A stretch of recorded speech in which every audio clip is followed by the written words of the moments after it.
Welcome to the final keynote session of the AG Bell Listening and Spoken Language Symposium. Tilak, when you're ready to introduce our speaker, the camera will come on you if you're live right now. Okay. Good evening from London. Good afternoon from the United States. My name is Tilak Ratanada. Associate Research Professor of Biomedical Engineering at Johns Hopkins. It's my great pleasure to introduce a former member of my old department.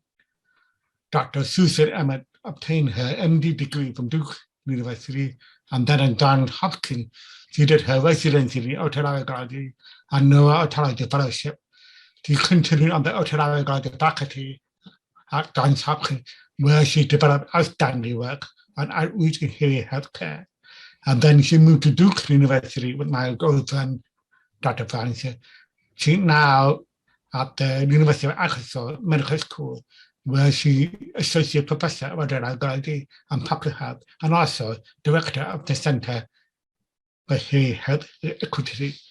Okay, Susan, on now. Thank you so much, Tilak.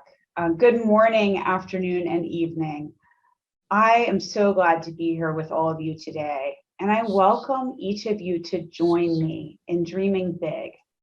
We're going to be envisioning a new future where hearing health is available to all. This talk is about our philosophy at the Center for Hearing Health Equity, a radical new way of thinking to guide how together we can achieve hearing health equity for all worldwide. The global burden of hearing loss is tremendous. There are an estimated 1.6 billion people living with hearing loss worldwide, and 80% of affected individuals are in underserved communities with limited access to hearing care. This is not only a huge problem, it's a growing problem. Today, 1 in 5 people worldwide are living with hearing loss. And it's projected that by 2050, 1 in 4 will be living with hearing loss globally. In this symposium, we are all well aware of the lifelong impact of childhood hearing loss on speech and language development, academic performance, future job opportunities, and quality of life. Importantly, the WHO, the World Health Organization, estimates that 60% of all childhood hearing loss is preventable. This number jumps up to a staggering 75% in underserved communities that have limited access to care. This is primarily due to much of childhood hearing loss in underserved communities being secondary to infection. How do we tackle such a tremendous problem? It first starts with a change in mindset. We have to stop thinking about roadblocks, these challenges that we all face on a day-to-day basis when we're caring for patients, for children in a clinical setting or an educational setting. And instead of thinking about those roadblocks, let's view them as opportunities, and opportunities for sustained change. I'm talking about a radical new way of thinking and a paradigm shift that is completely different from the way that we have approached this problem in the past. Think about the iPhone.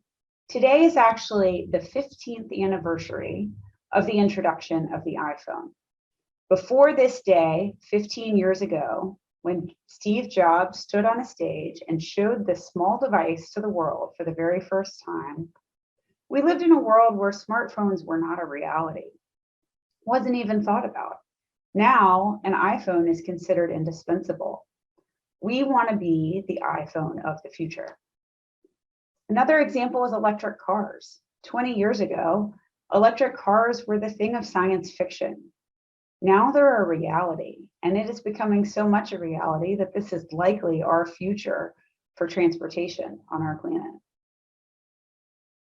Another example is laparoscopic surgery. This was an incredibly radical new way to approach surgery that doesn't involve cutting someone open to actually do a procedure. That is unheard of until this technology came around. So what does this mean for hearing loss specifically? I was recently recruited to the University of Arkansas for Medical Sciences to found and direct the new Center for Hearing Health Equity. This center is the first of its kind in the world. And our charge and the mission that we have taken up is to be that radical change and to help be the change makers that lead the way as we all work together to achieve hearing equity. Many of you have heard of implementation science, and this is something that is a big part of the work that we do. What I'm talking about today is different, and it's bigger than that. It's focused on impact science. We are leading science that has immediate and tangible impact to change children's lives. Our overarching goal is to address hearing loss disparities by developing evidence that is directly translatable to policy change. Policy change is key here. We are looking for sustainable change. We're looking for impact. We're looking for improved access. And it's important to marry what we're doing to fill gaps in the evidence with the advocacy that allows this change to move forward long term. There's several key components to an approach like this. First, this is research driven. We do need to be rigorous in the way that we approach these challenges. These are big problems and they require complex thinking to come up with solutions. Secondly, this is public health oriented. We are not going to solve a problem of this scale by working with one patient, one child at a time, as we've done in the past. We really have to think differently, think broadly and at a population level. And third, we need a multifaceted approach. We need to be considering hearing loss from multiple angles. I'm going to spend quite a bit of time on this philosophy and giving examples of this and really diving into the different aspects of a multifaceted approach. So what do I mean by a multifaceted approach? First, I think it's important to think about the multidimensionality of hearing loss when we're trying to address disparities in hearing loss globally. We need to be thinking about prevention, diagnosis, and treatment, attacking this from multiple angles.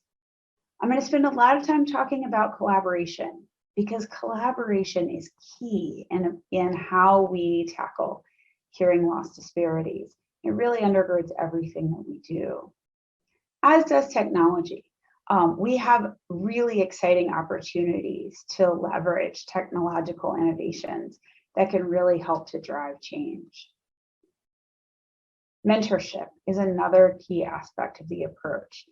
This is not just about the current generation, this is about the future generation and inspiring and motivating and training the next generation of leaders to take on the torch in this area. And last but not least, advocacy. Advocacy is what ties all of this together. If we don't go the last mile to make sure that we are taking the work that we're doing and translating it into policy change, we can't ultimately have that impact that we're going for. So first, let's talk about collaboration, because this is first and foremost in the approach for hearing health equity. It is critical that we think about an inclusive approach to tackling hearing health disparities. In 2018, I launched the Global Hearing Loss Evaluation, Advocacy, and Research Collaborative, or Global HEAR Collaborative for short. This is the first international research network that's dedicated specifically to addressing disparities in hearing loss globally. We've expanded quite a bit since that time and now have collaborators in 28 countries. We've published 3 papers and we have 1 NIH grant funded and underway. What's important to remember with the Global HEAR Collaborative is this is a vehicle and a mechanism for us to work together across countries, across cultures, across disciplines, because ultimately this is all about coming together as a global community to really make sustained change. Last year, we expanded the Global HEAR Collaborative to develop a US branch called HEAR USA. HEAR USA is a national research network that's dedicated specifically to addressing hearing loss disparities in underserved rural and minority populations in the US. We have 7 sites so far in this young network, and we're already very active. We have 2 large NIH grants funded that are doing work in rural Alaska and Appalachia. The HEAR networks are really valuable because they allow us to work across sites, across countries, across cultures, and across disciplines. We're working with audiologists, otolaryngologists, speech pathologists, and educators to really come together to tackle these problems. But we need to think even bigger than multidisciplinary collaboration. It's important to also remember that a key aspect of collaboration to achieve hearing health equity is partnership and engagement. All of the work that we do at the Center for Hearing Health Equity is centered in stakeholder partnership and community engagement. We work with the communities where our projects are happening to co-develop solutions to the challenges that we see. We work in large stakeholder teams with teachers and local leaders and state leaders who are all involved in the process to be able to create sustainable change. Some of the ways that we do this are utilizing the most rigorous scientific methods. We use randomized trial designs, but we do so in an inclusive way.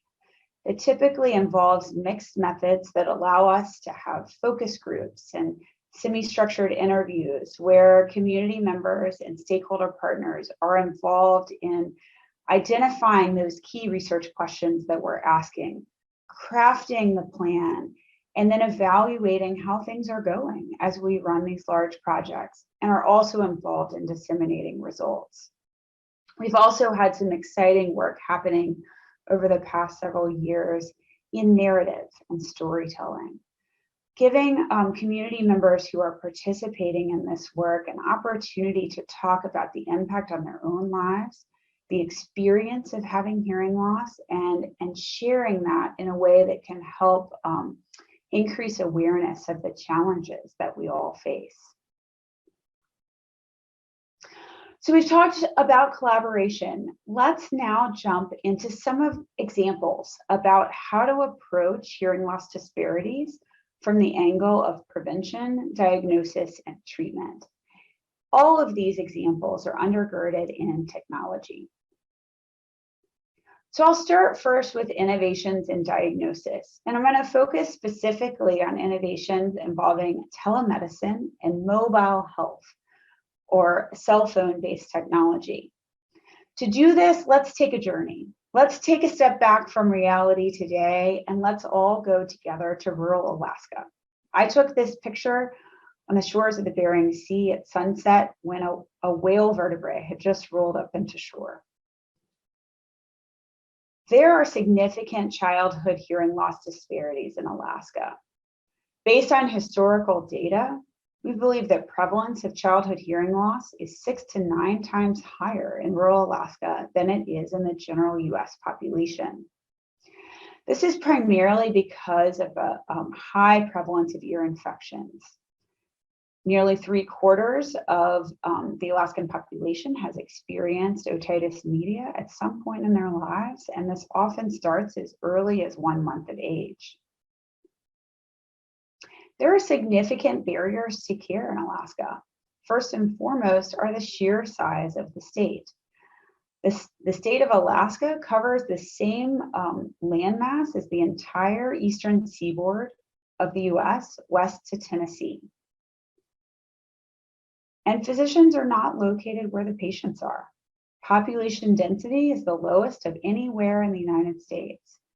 And yet nearly 70% of physicians are in the largest city of Anchorage, while patients are scattered in small rural communities across the state.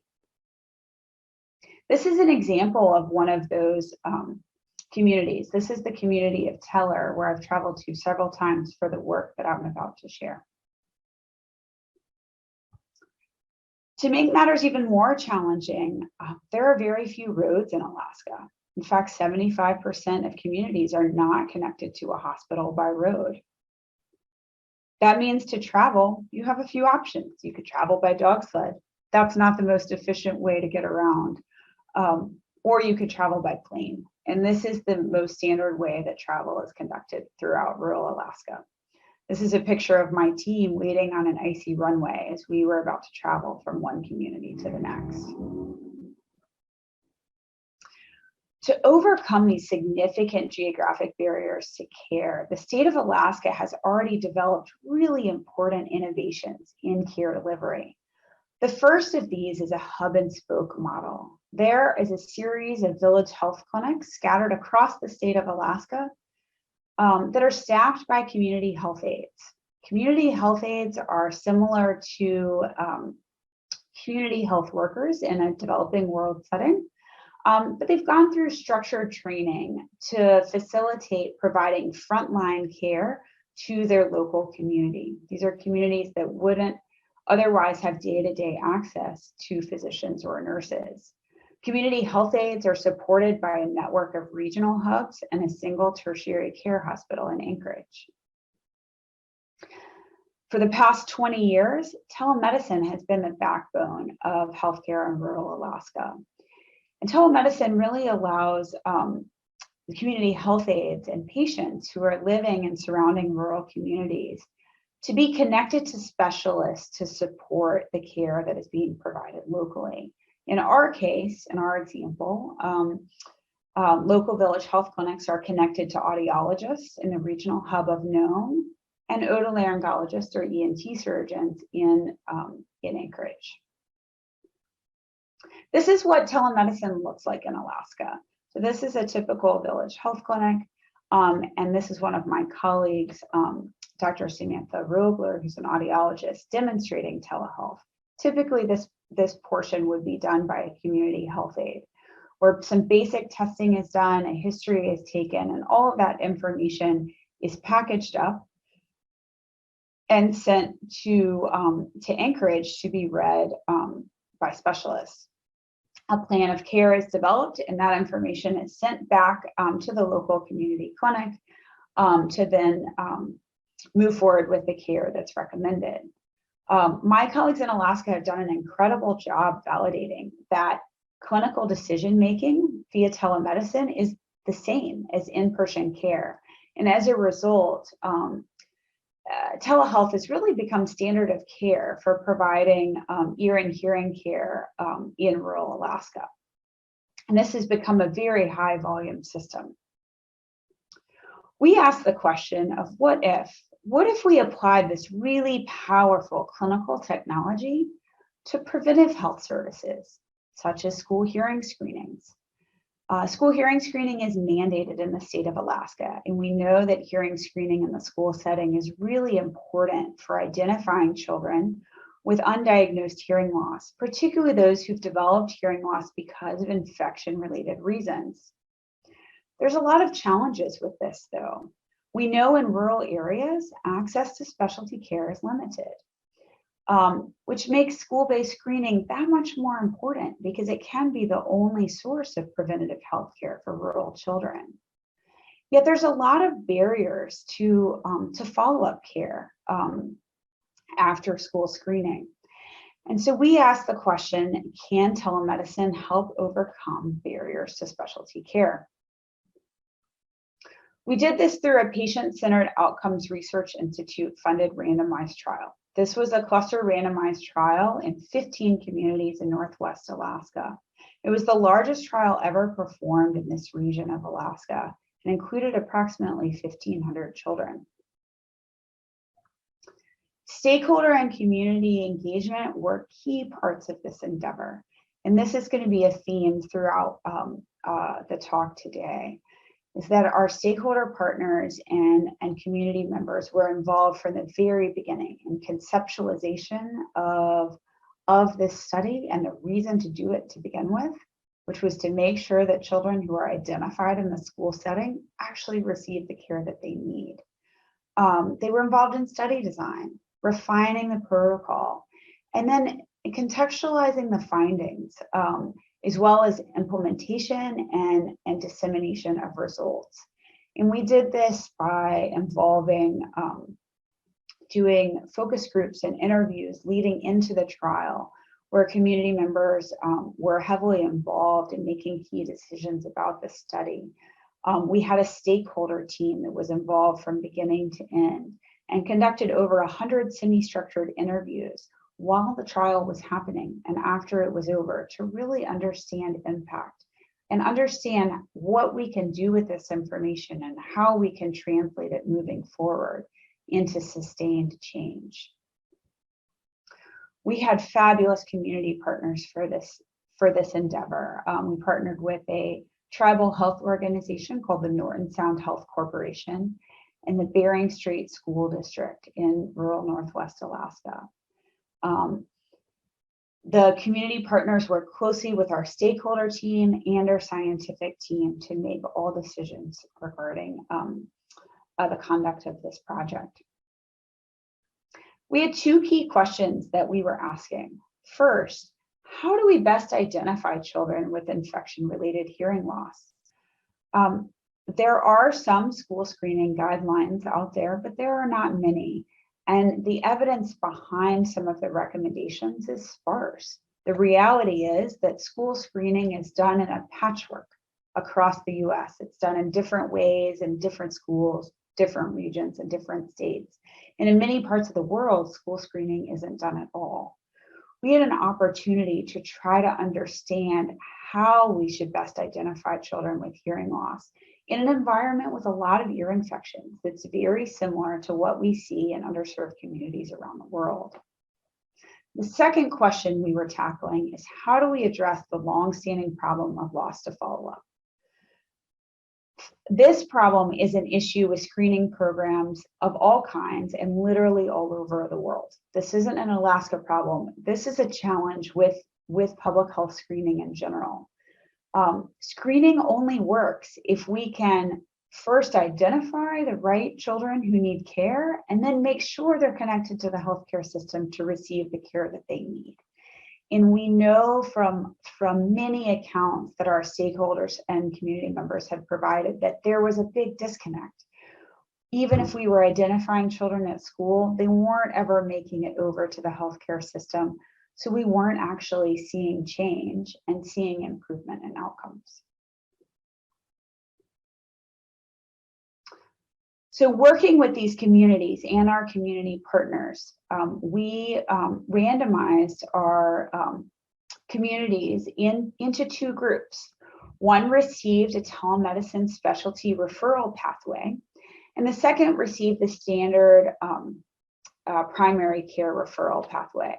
So school screening was done in the school setting. Children were identified who needed further care. And then depending on where they lived, they either went through this new telemedicine pathway or what was typically done, which involves a letter home to families recommending follow-up, and children are brought to the local clinic for evaluation. And we measured time to follow up. How long did it take for children to enter the healthcare system? And did they enter the healthcare system was the other key question we asked. So what did this look like? This was quite an endeavor to do a trial of this size in a very remote part of the world. In Northwest Alaska, winter lasts just about 9 months of the year, which coincides with the school year. So we spent quite a bit of time doing air travel in the snow and in the dark. This is my team waiting to move again from one community to the next on an icy runway. The communities that we partnered with are very small. Each community has a school, a post office, and a store, and then surrounding homes where community members live. And so we actually stayed in the schools. We slept on the floor. We brought in all of our own food. And if we wanted to go outside, we had to dress for the weather, because sometimes we dealt with some very severe storms. We could get stuck for up to a week at a time because of consecutive storms, and sometimes we ran low on food. But you don't have to worry, we never went hungry because box cake is a delicacy in rural Alaska, so we could always make cake. This was the team home. This was home base in Nome in between travel to the communities that were participating. But sometimes just getting home was a challenge. During one trip, 5 feet of snow fell while we were gone, and just getting to the front door with all of our gear proved quite difficult. So let's jump now to results. What did we learn from this trial? First, in thinking about how to identify children with infection-related hearing loss, we learned that we need to take a different approach in terms of the tools that we use. There was a significant amount of ear disease in the participating communities, and 53% of children who participated in this trial required referral at some point during the trial. What we found is that using a pure tone screening device by itself actually wasn't enough, and neither was a school screen, which was based on otoacoustic emissions. The best protocol to identify children in infection-related settings was to combine pure tone screening and tympanometry, and that, in fact, was the most accurate. This is really important moving forward because it can inform how school screening is done in rural Alaska, but also in other parts of the world where ear infections are common. Secondly, this study changed the paradigm for follow-up. We learned something really remarkable from this project. Among children who were referred for additional care in the telemedicine pathway, nearly 69% received follow-up care compared to only 32% in the standard pathway. That's more than double the number of children in telemedicine received follow-up versus in standard of care. And on average, they were seen over 17 times faster. So they were more likely to receive care, and care was happening much faster than with the traditional path. What does this mean for us? This study has really important implications for how we improve access to care for rural children around the world. This was really the initial, really important proof of concept trial that says that telehealth can radically improve access. We were working in an area that where ear infections are common and where telehealth is already a standard of care. And we were working within a tribal healthcare system, which is basically a single payer system. So this was a unique environment. What we know, based on what we learned here, is that there is incredible potential to improve access to care for rural children by using this combination of mobile health screening technology and telehealth for referral.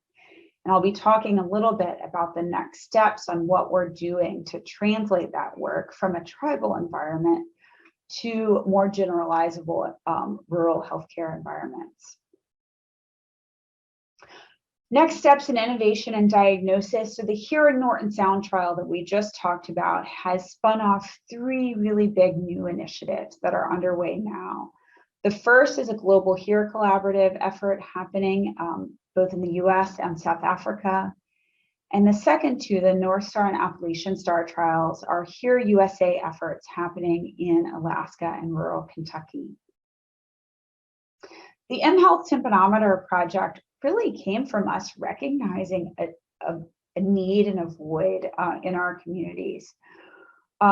In Alaska, where ear infections are so common, our data is telling us that pure tone screening isn't enough for identifying children in need of further hearing care. We also need to be able to use tympanometry to assess the health of the middle ear and identify children who may have hearing loss or ear disease from infection-related causes. There's a big problem with that, though. Currently, commercially available tympanometers are really expensive, and they're meant to be used by audiologists with advanced degrees. They're not meant to be used by teachers or community health workers. So we've set out to change that. We, through seed funding, as well as an NIH grant, we have developed a hardware prototype. We've also developed a machine learning algorithm to provide real-time decision support to lay people who are using tympanometry in a screening setting to help determine which children ultimately will need additional care. All of that is getting packaged up into a low-cost cell phone-based device, and validation studies will be rolling out in South Africa over the next couple of years. Next is the North Star trial, and this and the Appalachian Star trial are really exciting developments that are meant to take what we have learned about telehealth and really take it to the next level to make a generalizable model that can be used in other environments. The North Star trial is going to involve over 4,000 children in approximately 25 schools in 3 regions of Alaska. This project is shifting from using existing telemedicine infrastructure in village health clinics to bringing telehealth directly into schools. This is a really important transition because Alaska is pretty unique in having really well-established telemedicine infrastructure. If we think about what rural clinics look like in the rest of the US and the world, that really doesn't exist. So we're talking about doing telehealth now in a much more scalable way that involves bringing the technology in a mobile format directly into schools. We're also expanding from tribal network into representative regions of Alaska that involve both tribal and non-tribal healthcare. This is much more complex, but it's really important because it's more representative of what rural healthcare looks like in general. The Appalachian Star trial, the sister trial to North Star, is again focused on developing a generalizable model of preventive care that could be rolled out across rural America and has implications internationally.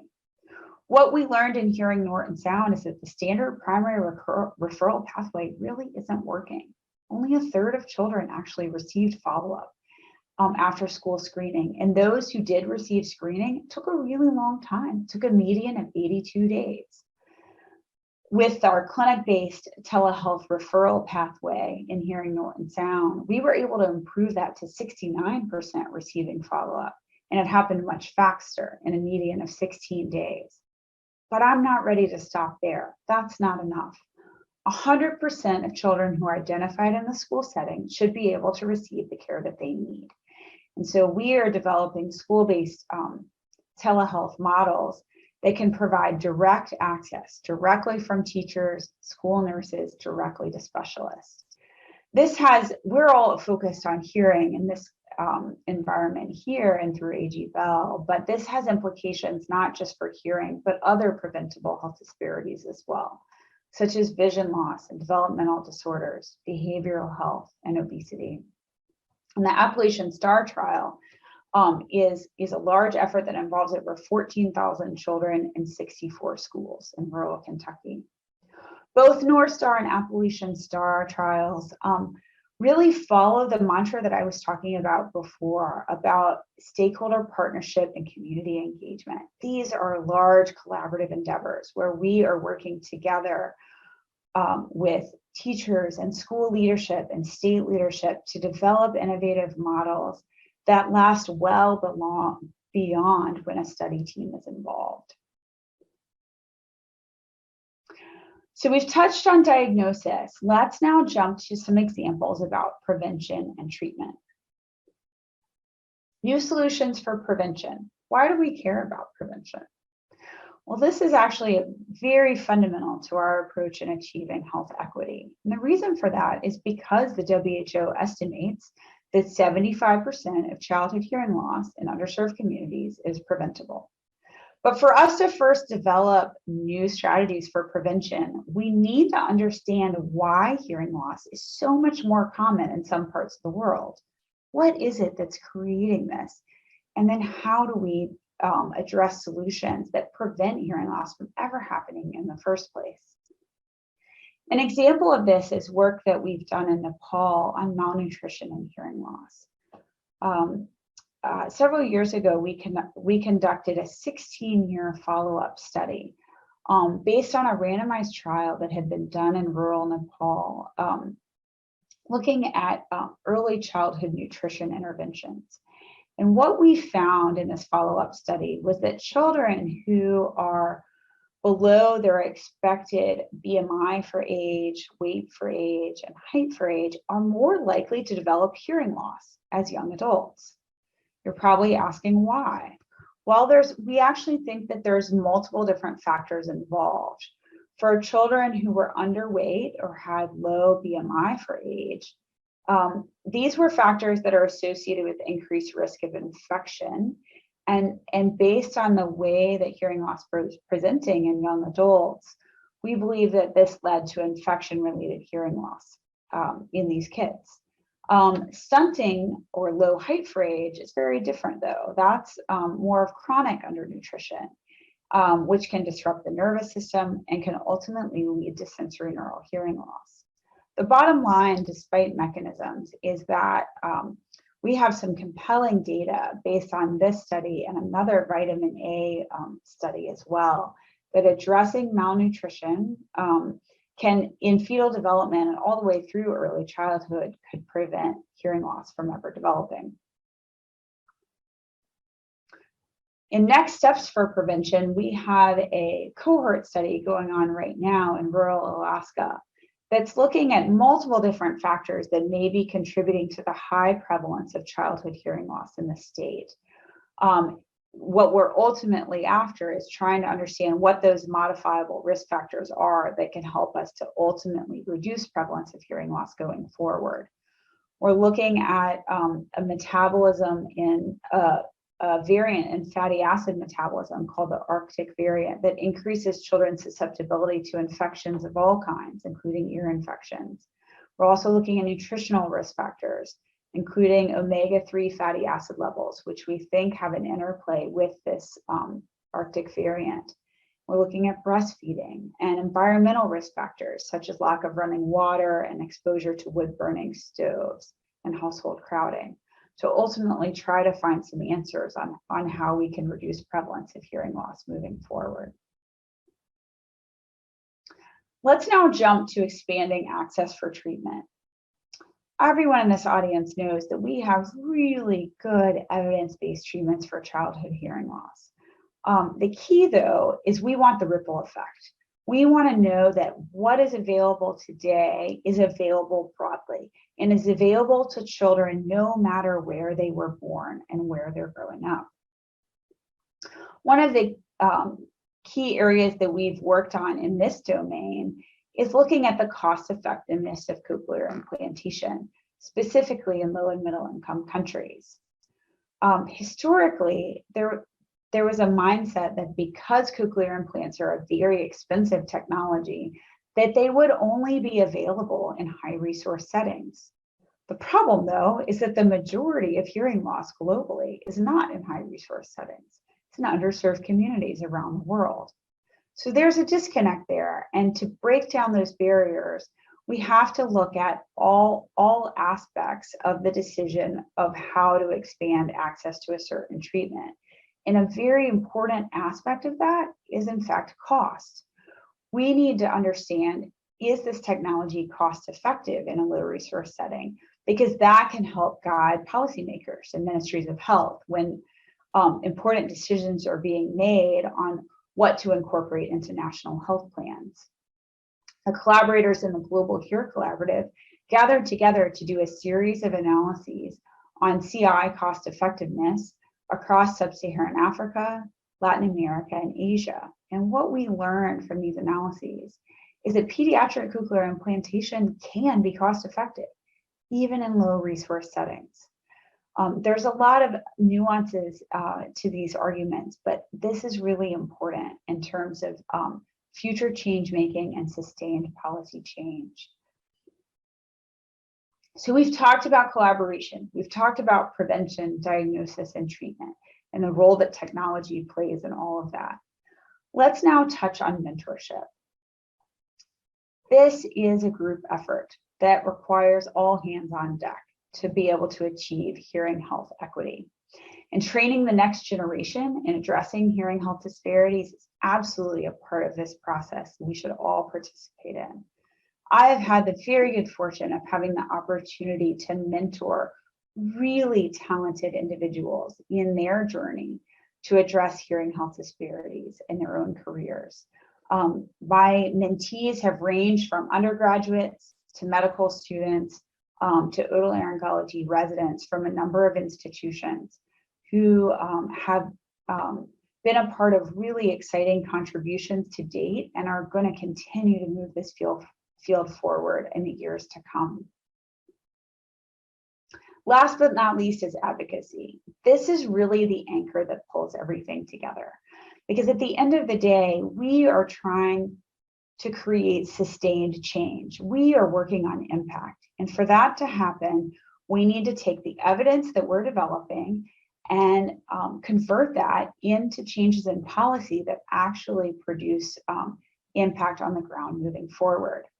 There's a few examples that I'll share of ways that that we've been involved in advocacy thus far. Over the last several years, the World Health Organization put together a very large collaborative effort to develop the first ever World Report on Hearing, which was released on World Hearing Day, March 3rd in 2021. This was a really important document that brought together a lot of the best practices and what we know for how we can address hearing loss disparities globally. And it provides a really valuable resource for ministries of health and how to incorporate hearing care into national health plans. Another example that I've been involved with is the Lancet Commission on Hearing Loss. The Lancet supports high-profile commissions on important public health topics, including hearing loss. And we are really trying to push the boundaries with this group to provide some important and cross-cutting, action-based solutions that could be applied moving forward. And I've been involved in this as a co-director of the Innovations and Service Delivery portion. I would invite all of you to join the cause. Achieving hearing health equity requires all of us to work together collectively. With impact science, you don't have to be a researcher to participate. There are ways that everyone across disciplines and across communities can engage to move towards a brighter future with access for hearing care for all. We can all be a part of something bigger to change the world. I'd like to acknowledge our funders, and I'd also like to end on a picture of sunset from White Mountain, Alaska. Thank you very much, and I look forward to hearing your questions.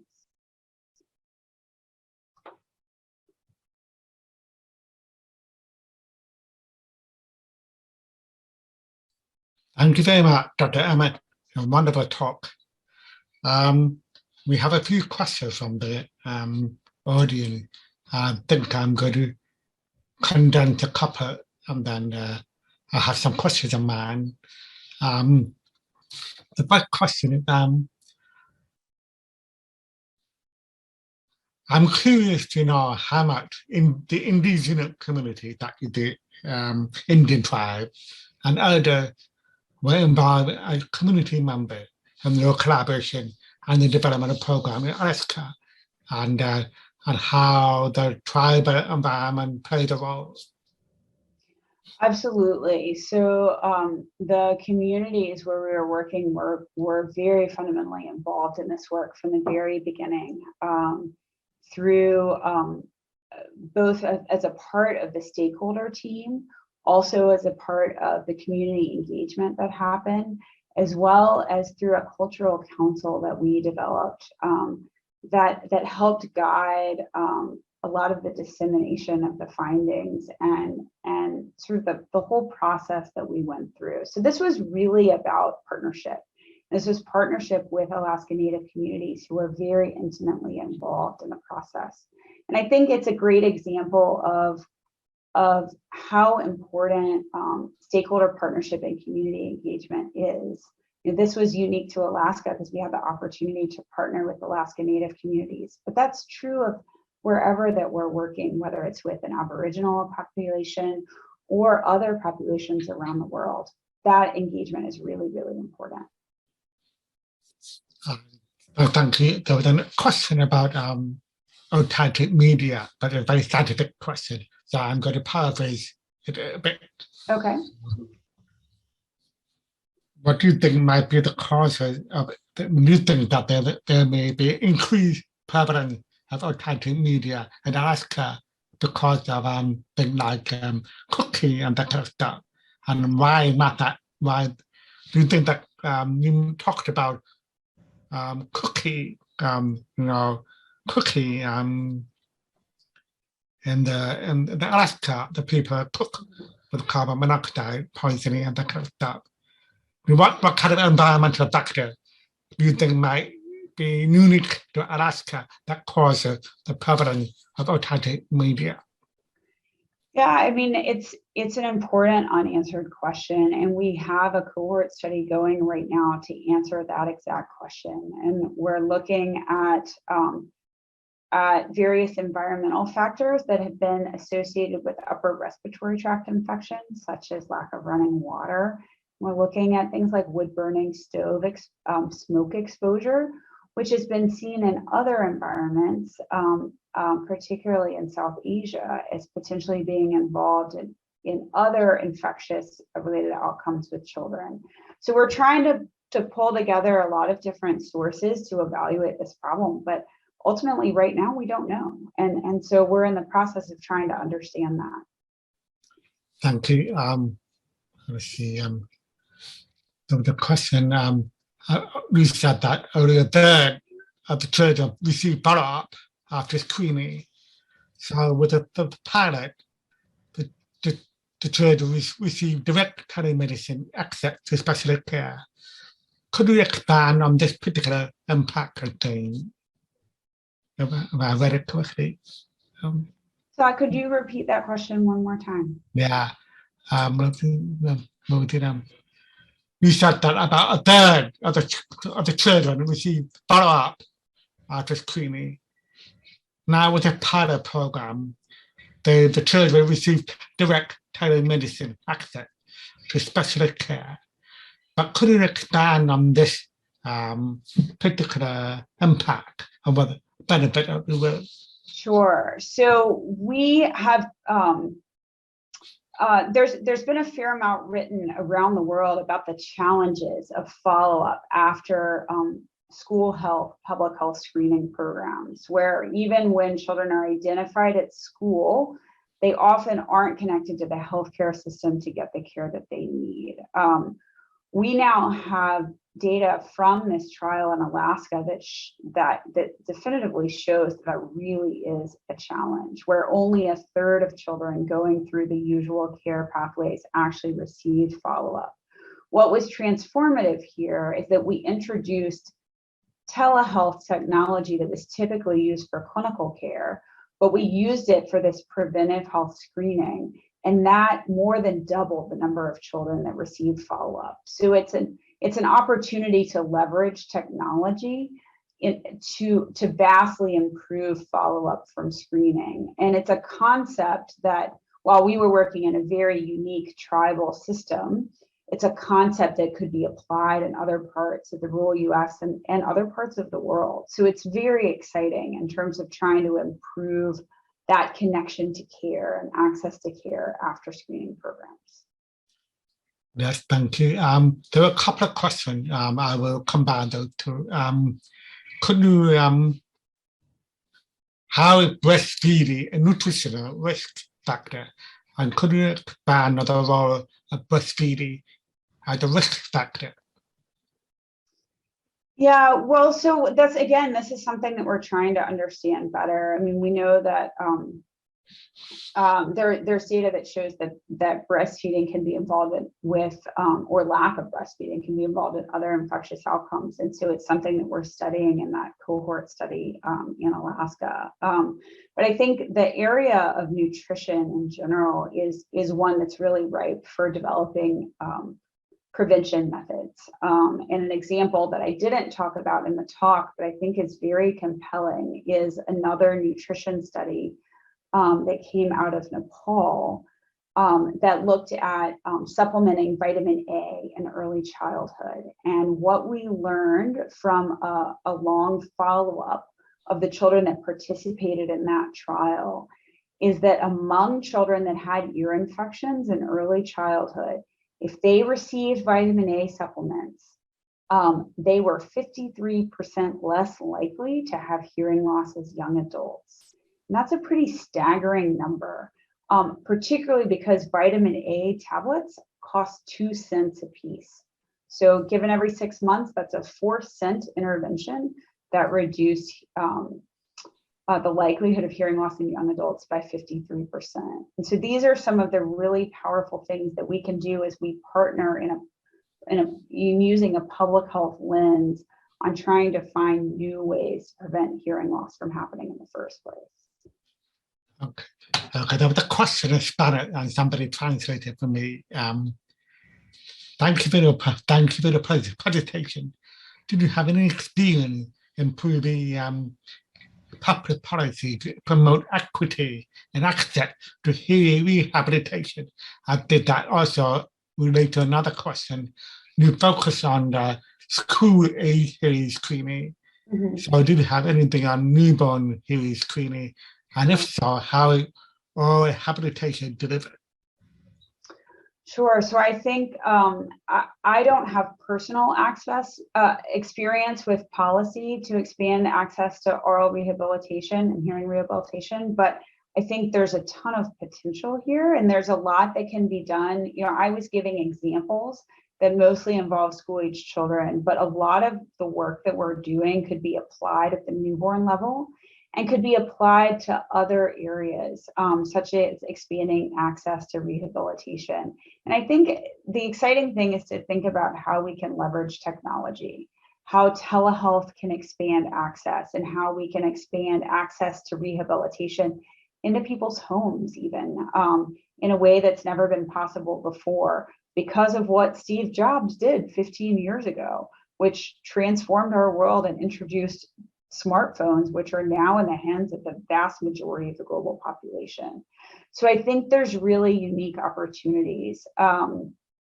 It's really important that we work on these things from a policy standpoint, because there are some challenges with making sure that programs are sustainable, that they are reimbursable and things like that. And so I've been working at the policy level on this from a school standpoint to make sure that telehealth can be reimbursable when it happens in schools. You could easily apply it to rehabilitation. You could apply this concept to newborn hearing screening in other areas. Thank you. Speaking about smartphone, and I know the colleague in Huck and Carrie Neiman will be promoting personalized sound amplificative product. Now I read somewhere that economists that about in sub-Saharan Africa, that practically about 80% or 90% of the people have smartphones. Mm-hmm. So do you think that we might be able to integrate the prevalence of smartphone with PSAP? Potentially, yes, absolutely. I mean, I think one of the ways that we, or one of the critical aspects to this philosophy on how we're going to achieve hearing equity is leveraging new approaches that are out of the box and are not the typical sort of clinical care mentality that we've used in the past. And so thinking about how smartphones can function as amplification devices, how we can expand from a traditional hearing aid to the whole host of over-the-counter options that are available. This is really important. And this is where we can really be innovative in how to improve access. So I think that's an exciting opportunity. Yeah. Okay. So a couple of few more questions. do you think of the lack of daylight hour, especially in Alaska, might be increasing the risk for hearing loss? It's a great question. We don't know. But what we do know is that circumpolar populations around the world have increased prevalence of infection-related hearing loss. Now, is it the lack of daylight, or is it something else that's more common in circumpolar populations? I don't know the answer to that, but it's a very interesting question. There was a couple of more questions. Do you think it is breastfeeding or lack of breastfeeding is the problem? That's the problem. I don't think breastfeeding is the problem. We know that breastfeeding has incredible health benefits. I think what we'd like to understand is, can we actually reduce prevalence of hearing loss by promoting breastfeeding? Because we know it does a lot of other great things for early childhood development. So that's one of the areas that we're looking at. We're looking at, basic public health interventions that we can do that will ultimately reduce prevalence. Okay, I have one last question for the audience. Somebody is asking whether there are programs where many of the professionals who are following this talk can volunteer if they can, after 2 to 3 weeks per year, due to their full-time employment, but they like to volunteer. Are there any programs where teachers or the speech language pathologists can volunteer? Yeah, so I think the key here is that this really has to be a global effort that we're all involved in. And this can be something that we participate in through our everyday work. So the projects that we're running involve clinicians and educators who are living their lives and doing the work that they do, but we involve them in partnerships where we're trying to answer these big questions to fill gaps in the evidence and then move towards sustainable change. And so I think there's the opportunity, yes, there's an opportunity to volunteer, and there's also an opportunity to volunteer with the work that you're currently doing. I think we have to think about how to do this all together through large multi-site collaborations. So actually, we have one more question from the audience. Do you have any experience in improving public policy to promote equity and access to hearing rehabilitation? To hearing rehabilitation? Yeah. Yeah, I mean, I think this is something that we're definitely working on with the World Health Organization, and that will be important in the Lancet Commission as well. And it's really about how we approach ministries of health and how we provide the best, evidence and support so that this important area in rehabilitation can be incorporated into national health plans. So I think there's a lot happening in this realm, and there's definitely opportunities to get involved. But it's really important, and it's an area that where a lot of work is going on. Okay, I think we have no more questions, and I would like to thank you for a wonderful talk, inspirational talk, and eye-opening, and hopefully that we can inspire more people to work in the rural area. Not just necessarily in the United States, but worldwide, Africa, Asia.